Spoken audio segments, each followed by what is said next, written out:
ସ୍ୱାଧୀନତା ଦିବସ ଓଡ଼ିଆ ଭାଷଣ। ସମ୍ମାନନୀୟ ସଭାପତି ମହୋଦୟ, ପୂଜ୍ୟ ଗୁରୁଜୀ ଓ ଗୁରୁମାବୃନ୍ଦ, ବିଜ୍ଞ ବିଚାର ମଣ୍ଡଳୀ ଏବଂ ଏଠାରେ ଉପସ୍ଥିତ ମୋର ଛୋଟ ବଡ଼ ଭାଇ ଭଉଣୀ ଓ ମୋର ସହପାଠୀଗଣ, ଆଜି ହେଉଛି ଆମ ଦେଶ ଭାରତର 78ତମ ସ୍ୱାଧୀନତା ଦିବସ। ଏହି ପବିତ୍ର ଦିବସରେ ମୋତେ କିଛି କହିବାର ସୁଯୋଗ ମିଳିଥିବାରୁ ମୁଁ ନିଜକୁ ଧନ୍ୟ ମନେ କରୁଛି। କଥାରେ ଅଛି, ଯାହା ନାହିଁ ଭାରତେ ତାହା ନାହିଁ ଜଗତେ। ଏହି ଭାରତ ଭୂମି ପବିତ୍ର, ସମୃଦ୍ଧ, ରତ୍ନଗର୍ଭା, ଉଚ୍ଚ ସଂସ୍କୃତି ସମ୍ପନ୍ନା। ଏହାକୁ ସୁନାର ଭାରତ ବୋଲି କୁହାଯାଏ। ବୈଦେଶିକ ଶାସକମାନେ ସଦାସର୍ବଦା ଏହା ଉପରେ ଲୋଲୁପ ଦୃଷ୍ଟି ପକାଇ ଆସିଛନ୍ତି। ଅତୀତରେ ବହୁବାର ଏ ମାତୃଭୂମି ସେମାନଙ୍କ ଅଧିକୃତ ହୋଇଛି। ମୋଗଲମାନେ ଏ ଦେଶକୁ 1526 ଖ୍ରୀଷ୍ଟାବ୍ଦରୁ ଦଖଲ କରି ଦୀର୍ଘଦିନ ଶାସନ କରିଛନ୍ତି ଓ ଦମନ ଲୀଳା ଚଳାଇଛନ୍ତି। ସୁନା, ରୂପା, ହୀରା, ନୀଳା, ମୋତି, ମାଣିକ୍ୟ ଇତ୍ୟାଦି ଅମୂଲ୍ୟ ଧାତୁ ସବୁ ନିଜ ଦେଶକୁ ବୋହି ନେଇଛନ୍ତି। ତାପରେ ଇଂରେଜମାନେ ବାଣିଜ୍ୟ କରିବା ନାଁରେ ଆସି ଆମ ଦେଶକୁ ଶାସନ କରିଛନ୍ତି। ଦେଶର ସମ୍ପଦ, ବାଣିଜ୍ୟ ଦ୍ରବ୍ୟ ହରି ଲୁଟ୍ କରିଛନ୍ତି ଏବଂ ଅନ୍ୟାୟ ଓ ଅତ୍ୟାଚାର କରିଛନ୍ତି। ପ୍ରତିବାଦ କଲେ ଲାଠି ପ୍ରହାର, ଗୁଳିମାଡ଼, ଜେଲ ଦଣ୍ଡ ଓ ଫାଶୀ ଖୁଣ୍ଟରେ ଝୁଲିବାକୁ ପଡ଼ିଛି।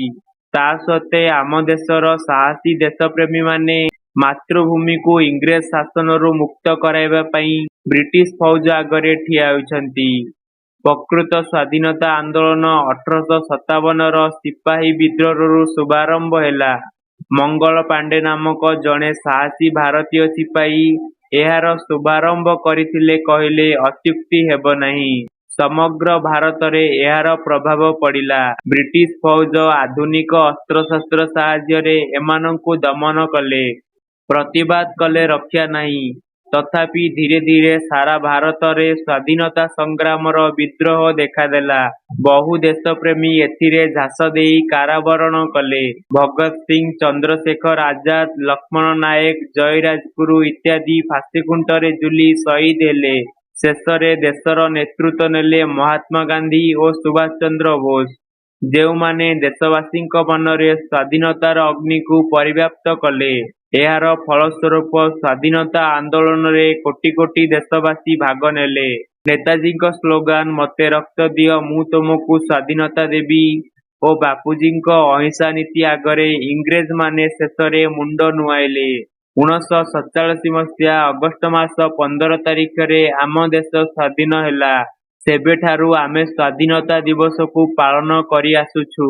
ଏହି ଦିବସ ପାଳନ କରିବା ଦ୍ୱାରା ଭାରତବର୍ଷକୁ ସ୍ୱାଧୀନ କରିଥିବା ସ୍ୱାଧୀନତା ସଂଗ୍ରାମୀମାନଙ୍କ ସାହସ ଓ ତ୍ୟାଗ ମନେ ପଡ଼ିଥାଏ। ଅଖଣ୍ଡ ଭାରତବର୍ଷ ଗଠନରେ ଯେଉଁମାନେ ନିଜ ଜୀବନକୁ ଉତ୍ସର୍ଗୀକୃତ କରିଥିଲେ, ସେମାନେ ଆମର ପୂଜ୍ୟ ନମସ୍ୟ।